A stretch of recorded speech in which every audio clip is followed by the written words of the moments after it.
Chers frères et sœurs, comme vous avez pu le constater le soir du 3 novembre, pendant le direct, comme on a vu un orage terrible durant la journée, toutes les lignes étaient très endommagées. Et donc on a eu un direct très endommagé. D'abord on a commencé très tard, ça ne marchait pas, ensuite on a été coupé plusieurs fois, ensuite le son n'était pas bon, ensuite l'image avait disparu, bref, tous les malheurs nous sont arrivés. Donc j'ai voulu refaire ce commentaire du message pour que vous puissiez en profiter d'une manière claire. Alors voilà, maintenant nous vous le présentons.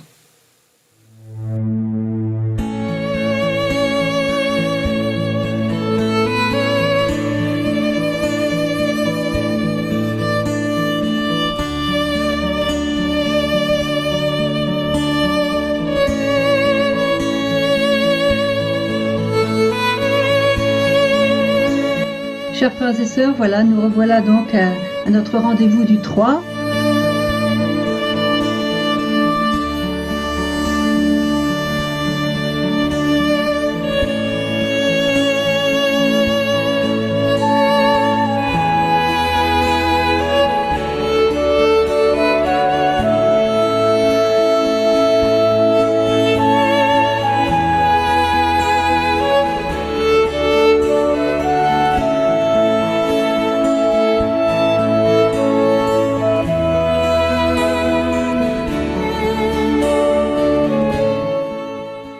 Au nom du Père et du Fils et du Saint-Esprit. Amen. Réjouis-toi Marie, pleine de grâce, le Seigneur est avec toi. Tu es bénie entre toutes les femmes, et Jésus, le fruit de ton sein, est béni. Sainte Marie, Mère de Dieu, prie pour nous pauvres pécheurs, maintenant et à l'heure de notre mort. Amen. Chers frères et sœurs, nous avons reçu le 2 novembre un magnifique message de la Vierge, donc transmis par Myriana de la Croix-Bleue quand elle a eu son apparition. Et je vais donc vous lire ce message. Je vais essayer, je dis bien essayer, d'en faire un petit commentaire et pour aller de l'avant dans ce que la Sainte Vierge nous transmet et surtout qu'elle nous demande pour changer notre vie. Donc voilà le message qui a été écouté par des milliers de personnes présentes et depuis lors bien sûr lu par des milliers de personnes. Il nous faut comprendre ce message qui est très prophétique, très profond et je dirais mystique. Voilà. Chers enfants, venir vers vous et me faire connaître à vous est une grande joie pour mon cœur maternel. C'est le don de mon Fils pour vous et pour les autres qui viendront. En tant que mère, je vous appelle à aimer mon Fils au-delà de tout. Pour l'aimer de tout votre cœur, vous devez apprendre à le connaître. Vous apprendrez à le connaître par la prière. Priez avec le cœur et avec vos sentiments. Prier signifie penser à son amour et à son sacrifice. Prier signifie aimer, donner, souffrir et offrir. Mes enfants, je vous appelle à être les apôtres de la prière et de l'amour. Mes enfants, ceci est un temps de veille. Dans cette veille, je vous appelle à la prière, à l'amour et à la confiance. Quand mon Fils regardera dans vos cœurs, mon cœur maternel souhaite qu'il voie en eux une confiance inconditionnelle de l'amour. L'amour uni de mes apôtres vivra, vaincra et dévoilera le mal. Mes enfants, j'étais le calice de l'homme-dieu.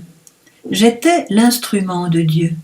C'est pourquoi je vous appelle, mes apôtres, à être les calices du véritable et pur amour de mon Fils. Je vous appelle à être les instruments par lesquels tous ceux qui n'ont pas encore connu l'amour de Dieu, ceux qui n'ont jamais aimé, puissent comprendre, accepter et être sauvés. Merci mes enfants. Après l'apparition, Myriana a précisé que lorsque la Vierge a disparu, eh bien, elle a vu un calice. Je crois que le calice est le mot-clé de ce message.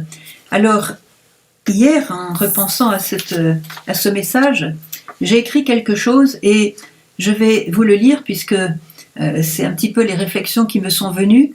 Je vous dis tout de suite, ce sont mes réflexions personnelles. Personne n'est obligé de les accueillir comme telles, puisque c'est un message très prophétique. il faut lire entre les lignes, et chacun sera invité à le lire, le relire, je dirais même l'apprendre par cœur. C'est très, très important qu'on apprenne par cœur ce message. En tout cas, les paroles les plus saillantes de ce message, les plus importantes, et essayer de chacun le comprendre avec sa propre intelligence spirituelle. Et d'ailleurs, je souhaiterais tellement vous questionner sur ce message, tellement vous dire, mais comment vous avez laissé résonner ce message dans votre vie, dans votre cœur. Ça serait très intéressant si je pouvais communiquer avec vous d'une manière beaucoup plus ample. Donc voilà la petite réflexion que j'ai écrite après le message. Pour la première fois en 35 ans d'apparition, la Vierge nous dit qu'elle était elle-même donc le calice de l'homme-dieu. Elle se définit comme étant le calice de l'homme-dieu. Et elle nous invite à être nous-mêmes aujourd'hui des calices. Et beaucoup se demandent ce qu'elle veut dire par là. Il nous faut prier très profondément pour comprendre cette invitation, car on peut la considérer comme une révélation de la part de notre Mère du ciel.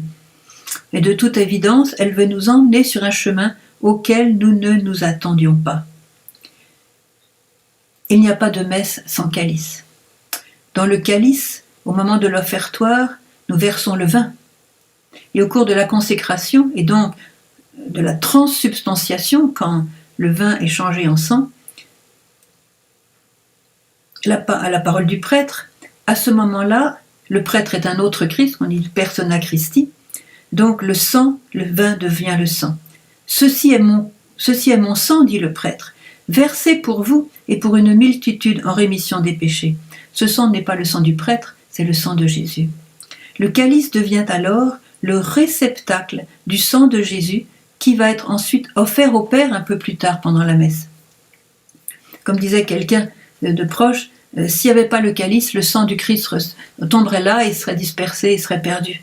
Le calice rassemble le sang du Christ, le contient, le maintient tout ensemble. Un calice est donc un vase sacré strictement réservé à la célébration de la messe, et s'il est sacré, c'est grâce à son contenu divin, c'est pas parce qu'il y a de l'or ou d'un métal précieux, c'est son contenu divin qui fait que ce vase est sacré. Dès l'Annonciation, Marie a été le tabernacle vivant de l'homme-dieu, et cela durant les 9 mois de grossesse où elle a porté l'enfant Jésus. Elle l'a porté dans son sein. Elle était le calice de l'homme-dieu. Mais elle ne l'a pas porté seulement dans son sein, elle l'a porté dans tout son être. Et l'union du cœur et de l'âme particulière qui a eu lieu entre l'enfant Dieu et sa mère était telle que Marie vibrait à tout ce que vivait son fils dans son sein. En particulier, elle vibrait à son amour fou pour l'humanité qui déjà, dans le cœur du Christ, qui déjà coulait comme un fleuve impétueux. Donc Marie étant le réceptacle de ce cœur déjà, elle participait pleinement dans une communion que seule l'Immaculée Conception pouvait vivre à ce point. Voyez. Et après la naissance de son enfant Dieu, elle a continué à le porter de façon de plus en plus intense. Le calice est le lieu des débordements d'amour. Voilà, ça déborde. D'ailleurs, lorsque les Juifs font le kiddush, donc l'offrande du pain et du vin, la bénédiction du pain et du vin durant le repas du Shabbat, le père de famille verse le vin dans la coupe et la font même déborder. Alors, vous avez une petite assiette qui est sous la coupe et le vin coule, et ceux qui ne sont pas au courant disent « mais pourquoi il ne s'arrête pas? Maintenant ça déborde. » C'est exprès. Pourquoi ils font ça? C'est en signe de la surabondance des dons de Dieu pour l'humanité. Le calice, c'est aussi dans l'Évangile, dans le chapitre 22 de Luc, ce que Jésus voit arriver pour lui lorsqu'il prie pour nous, il prie son Père pour nous au jardin des Oliviers.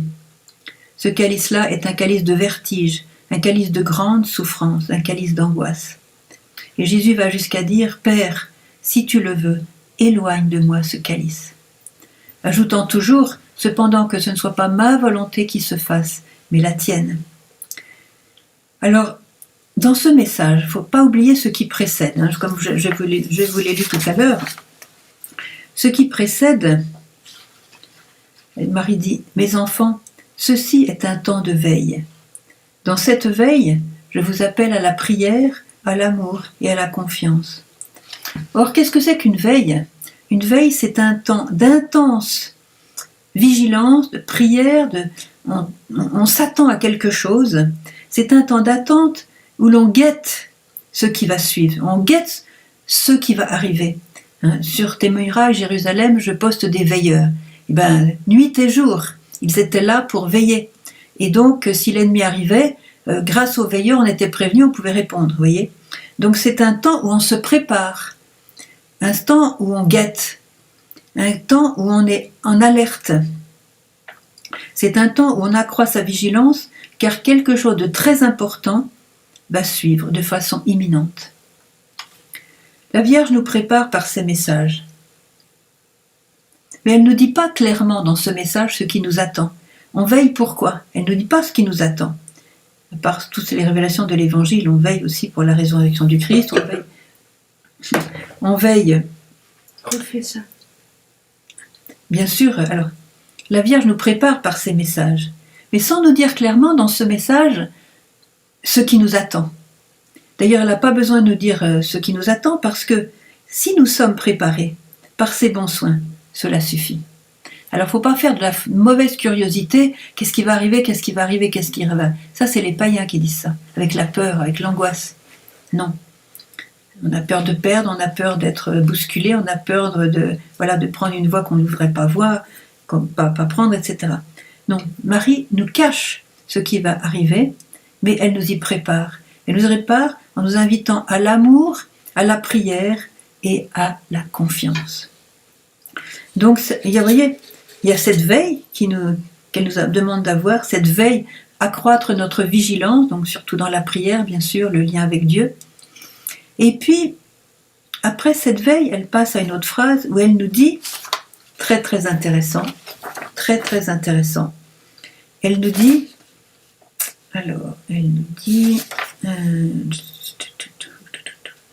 voilà, dans cette veille, je vous appelle à la prière, à l'amour et à la confiance. Puis elle ajoute quelque chose de très particulier.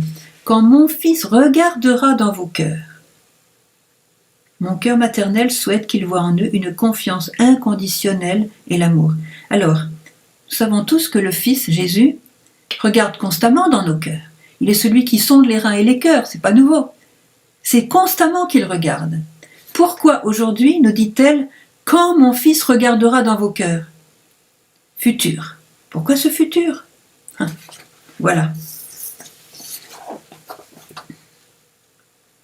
Pourquoi ce futur ?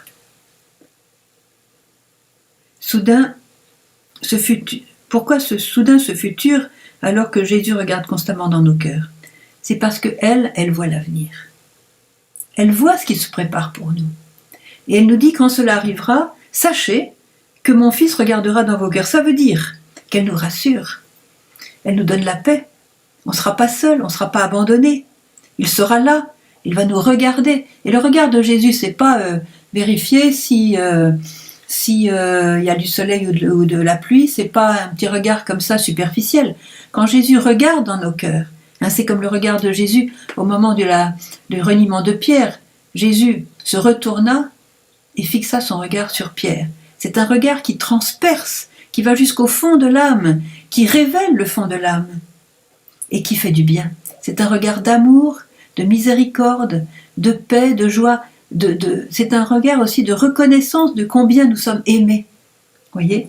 Donc c'est un regard qui nous reconstruit. Et Pierre, quand il a vu ce regard, il est parti pleurer parce que ça y est, il avait fini son reniement et là maintenant il en était au repentir, il en était à la contrition. Vous voyez ? Il avait franchi un stade. Le regard de Jésus l'a reconstruit grâce à son repentir. Vous voyez ? C'est très très beau le regard de Jésus. Alors, oui, je crois vraiment que ce message, il faut qu'on l'apprenne par cœur et qu'on le retienne bien. Donc c'est ce futur que la Vierge voit et qu'elle nous prépare à vivre. Elle nous donne tous les éléments pour être fort durant ce futur. Alors attention, je ne vous annonce pas des catastrophes. Je ne vous annonce pas une agonie. Quand Jésus a dit « veillez et priez pour ne pas entrer dans la tentation », c'est vrai que c'était le début de la passion. Et les apôtres ont pris leur grade aussi dans cette passion. Alors je ne vous dis pas que ce que je vous explique maintenant, la Vierge lui dit, écoutez, vous allez tous être en agonie et vous allez être martyrs. Je ne sais pas. C'est peut-être le cas, c'est peut-être pas le cas. Et c'est vraiment pas à moi d'en juger. Je crois que si elle nous prépare, il faut simplement prendre ce qu'elle nous dit aujourd'hui et le vivre à fond, sans se poser de questions inutiles, sans se faire tout un cinéma comme quoi il va arriver quelque chose de grave, d'insupportable. Non. Soyons à vivre au jour le jour, et aujourd'hui, nous allons acquérir la force de vivre demain, parce que nous allons vivre les messages aujourd'hui. Et demain, nous allons à nouveau vivre les messages au jour le jour. Vous avez remarqué que la Vierge dit toujours « Aujourd'hui, chers enfants, je vous appelle à ». Cet aujourd'hui est très important, parce que c'est maintenant que je me construis pour bien vivre l'avenir. Et quand on se projette dans l'avenir, et du coup, en faisant l'impasse du présent parce que ça ne nous intéresse pas assez, on veut voir l'avenir, eh bien c'est là qu'on fait le malheur, parce qu'on ne prend pas, je dirais, la nourriture que Dieu nous donne aujourd'hui, donc on ne se fortifie pas, on ne se construit pas, et si cet avenir arrive et nous trouve non préparés, eh bien c'est là qu'on rate le train, quoi, tout simplement, on n'est pas préparé. Et on vit mal ce qui nous arrive, voilà. Alors j'ai écrit cela, demandons la grâce à la Vierge de devenir comme elle, ce calice vivant dans lequel Jésus pourra déverser tout son amour, ce calice purifié qui contient le sang pur et divin de Jésus et qui permet à ce sang d'être élevé vers le Père au moment de l'offrande eucharistique. Ce sang qui ramasse, avec toutes nos offrandes, aussi les nôtres, qui ramasse ce sang pour l'élever vers le Père au moment de l'offrande eucharistique. Voilà. C'est très beau. C'est le calice de la messe.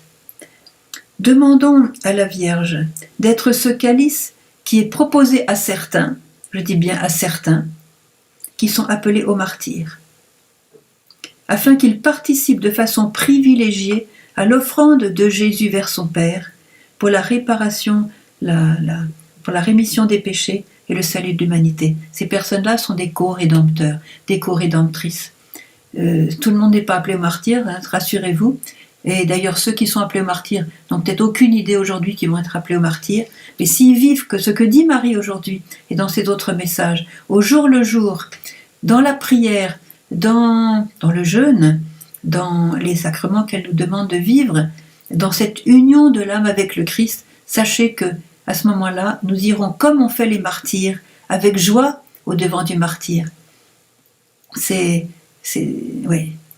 martyrs ont été en chantant, voyez, à leur martyr. Et d'ailleurs, les martyrs ont déjà commencé de cette époque, lisent les journaux, voyez, ce qui s'est passé à Nice, ce qui s'est passé à Saint-Étienne du Rouvray. Il y a déjà des martyrs, pour ne parler que de la France, et tous les martyrs secrets de ceux qui se battent pour le Christ et qui sont persécutés à cause de leur attachement au Christ, qui sont critiqués, qui sont mis à part, qui perdent même quelquefois leur travail à cause de leur position sur, par exemple, sur l'euthanasie, sur l'avortement. Ce sont des martyrs. Je connais des gens qui ont perdu complètement leur travail à cause du courage qu'ils ont eu à ne pas participer à des péchés très graves, vous voyez. Ils sont repérés par les autres et ils sont liquidés. Hein. Ça, c'est un martyr et il ne faut surtout pas fuir ce martyr parce que, comme dit Jésus, lorsque on vous dira toutes sortes de mal contre vous, hein, réjouissez-vous, soyez dans l'allégresse parce que votre récompense sera grande dans les cieux. Alors on ne se repentira jamais d'avoir été un peu martyrisé, hein, c'est rien à côté de ce que le Christ a vécu comme martyr pour nous, donc d'être un petit peu martyrisé pour finalement sauver beaucoup plus d'âmes et avoir cette gloire extraordinaire, déjà la joie sur la terre et la gloire au ciel. Demandons donc à la Vierge de devenir comme elle ce calice vivant dans lequel Jésus pourra déverser tout son amour. Je répète, hein, ce calice purifié qui contient le sang divin et qui permet à ce sang d'être élevé vers le Père pour l'offrande eucharistique. Ce calice qui est proposé à certains appelés aux martyrs, afin qu'ils participent de façon privilégiée à l'offrande de Jésus vers son Père pour la réparation, pour la rémission des péchés et le salut de l'humanité. Vous voyez, à Gethsémani, Jésus disait aux trois qui étaient avec lui, hein, donc Pierre, Jacques et Jean, qui étaient aussi présents à la transfiguration, qui avait été préparé justement par la transfiguration. Ah non, pardon, excusez-moi, je me trompe d'évangile. Jésus dit à Jacques et Jean qui demandent à Jésus, voudrait bien siéger à droite et à gauche de toi lorsque tu viendras dans ton royaume. Et Jésus leur dit, mais pouvez-vous boire le calice que je vais boire? Oui, nous le pouvons, dit. Ils sont complètement inconscients, il faut bien le savoir. Et Jésus leur dit, mon calice, vous le boirez. Ceux-là ont été aussi invités. Pierre a été martyrisé. Jean, on ne sait pas trop comment il est mort, mais il a été martyrisé en voyant Jésus sur la croix. C'était un martyr qui l'a poursuivi toute sa vie, de repenser à Jésus en croix, son bien-aimé. En effet, ce calice nous permet d'étendre le salut. Devenir calice vivant nous permet d'étendre le salut à tous ceux qui ne connaissent pas encore l'amour de Dieu ou à tous ceux qui même le refusent. Intimement à Jésus, à la suite de Marie, notre vie chrétienne devient alors une messe continuelle, une messe célébrée avec joie en faveur de ce monde qui vit dans les ténèbres, qui vit dans la tristesse, qui vit éloigné de Dieu et qui a tant besoin de nous tous qui vont dire oui, Vierge Marie, d'accord, je vais être comme toi, je vais être ce calice qui va contenir l'amour de Dieu, je vais être, comme elle le dit dans ce message, je vais être instrument pour propager l'amour de Dieu, la paix de Dieu dans tout ce monde où finalement Dieu est absent, il a été chassé de nos frontières, il a été chassé de l'Europe, de l'Union européenne, comme un type absolument qui nous embête, qui est inutile. Et voilà, donc nous pouvons prier maintenant. On va dire un Je vous salue Marie, peut-être aussi un Magnificat ensemble pour demander cette grâce de devenir des calices vivants.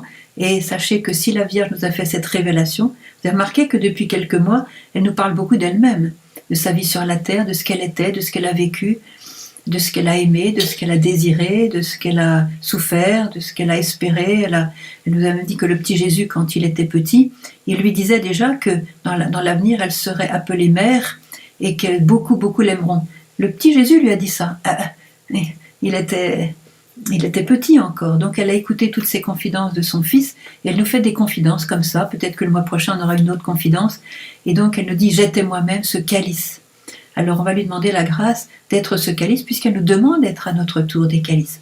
On va prier donc maintenant. Je vous salue Marie. Réjouis-toi Marie, pleine de grâce. Le Seigneur est avec toi. Tu es bénie entre toutes les femmes, et Jésus, le fruit de ton sein, est béni. Sainte Marie, Mère de Dieu, prie pour nous pauvres pécheurs, maintenant et à l'heure de notre mort. Amen. Mon âme exalte le Seigneur, exulte mon esprit en Dieu, mon Sauveur. Il s'est penché sur son humble servante, désormais tous les âges me diront bienheureuse. Le Puissant fit pour moi des merveilles, saint est son nom. Son amour s'étend d'âge en âge sur ceux qui le craignent.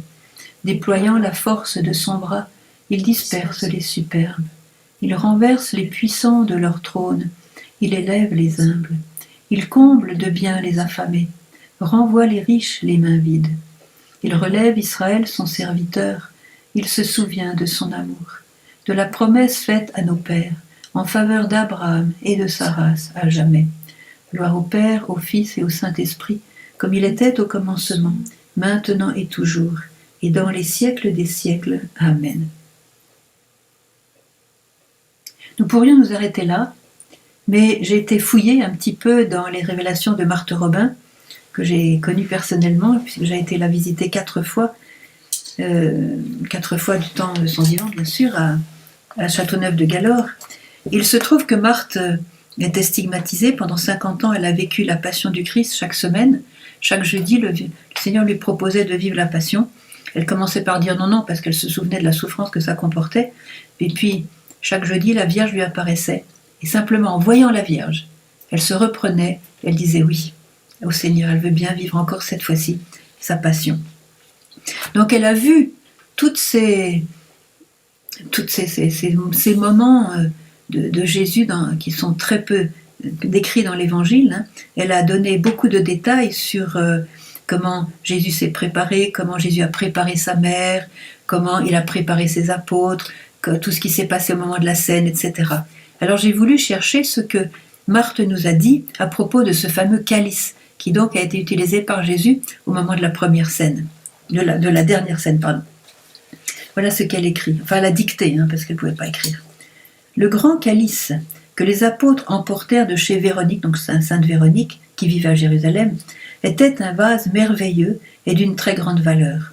Il était très beau et surtout très précieux à cause de sa beauté, de son antiquité et de son origine. Il se composait d'une grande coupe en or, très pure et finement ciselée, et d'un pied qui avait dû être mis après, parce que les deux parties me paraissaient de matière différente et pas du tout ressemblantes. Dans le grand calice, qui était muni d'un riche couvercle en or dans la coupe, dans le grand calice qui était muni d'un riche couvercle en or, comme la coupe, et également ciselée, se trouvait une autre petite coupe en or, mais sans ciselure, ainsi qu'une petite assiette qui servit dans l'institution de la Sainte Eucharistie. Le pied, quoique non semblable à la coupe, était aussi fait d'un métal précieux que je ne connais pas et artistiquement travaillé.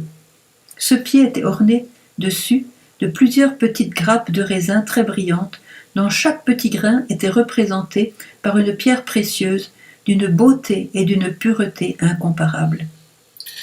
Les feuilles étaient seulement ciselées et du même métal que le pied. D'autres pierres précieuses étaient de même encastrées tout autour. Le calice était resté longtemps dans le temple, parmi d'autres objets précieux d'une haute antiquité dont on avait oublié l'usage et l'origine.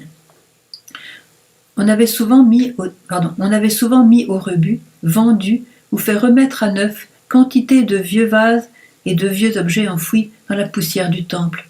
C'est ainsi que, par la permission de Dieu, ce saint vase qu'on n'avait jamais voulu donner à fondre à cause de sa grande richesse, avait été trouvé par les prêtres dans le trésor du temple, parmi tant d'autres objets hors d'usage, tombés dans l'oubli avec le temps, puis vendu à des amateurs d'antiquité, à qui il avait acheté donc cette fameuse Véronique, avec tout ce qui s'y rattachait. Le mari de Véronique était très riche. Le calice, ce n'est pas la première fois que s'en servait Jésus. Il l'avait déjà utilisé plusieurs fois pour la célébration de la Pâque. Mais il devint à partir de ce jour-là propriété constante de la sainte communauté chrétienne. J'ai vu qu'après la Sainte Seine, le grand calice de la Sainte Seine était resté très longtemps dans l'église de Jérusalem. Je sais de la même manière qu'il est encore conservé quelque part dans la ville sainte, mais je ne sais pas où ni par qui, peut-être par personne. Il est sans doute enfoui quelque part, on ignore, pour reparaître à la lumière au grand jour du Seigneur, comme il était reparu une fois.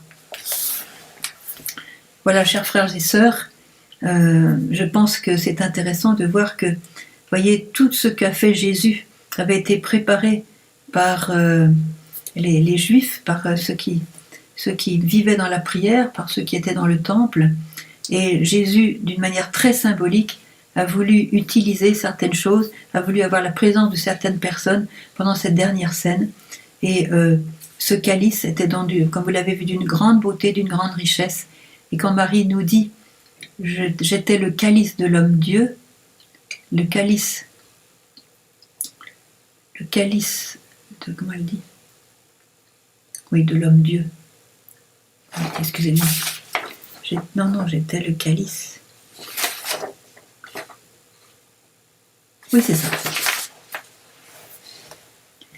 J'étais le calice de l'homme-dieu. Combien plus sa beauté éclatait aux yeux de Jésus. On a beau mettre plein de tous les diamants du monde sur un calice, rien ne vaudra ce calice qu'est la Vierge Marie, qui a porté en elle et qui continue à porter en elle le Fils de Dieu, le Créateur du monde, le Sauveur du monde, le Rédempteur. Et quand elle nous dit « Soyez vous-même des calices », voyez à quoi elle nous appelle. Et si nous lui demandons la grâce, nous aurons la grâce. En étant vigilants, comme elle le dit, vigilants, chaque jour, chaque heure, en prenant ce que le Seigneur nous inspire par l'Esprit Saint, en vivant tout simplement notre devoir d'État, notre temps de prière, notre union au Christ en toutes choses, nous viendrons ces calices. Et lorsque nous nous retrouverons tous au ciel, parce que je compte bien vous retrouver tous au ciel, eh bien nous serons admiratifs de la beauté de chacun de ces calices, parce que chacun de ces calices aura des pierres différentes, scintillera de manière différente. Ce sera la beauté du Fils de Dieu qui illuminera ces calices, et nous serons magnifiques. Alors, commençons déjà sur cette terre à être ces magnifiques vases, ces magnifiques calices qui portent en eux l'amour du Christ. Nous nous retrouvons donc le 3 décembre pour le commentaire du message du 2 décembre. Que Dieu vous bénisse tous.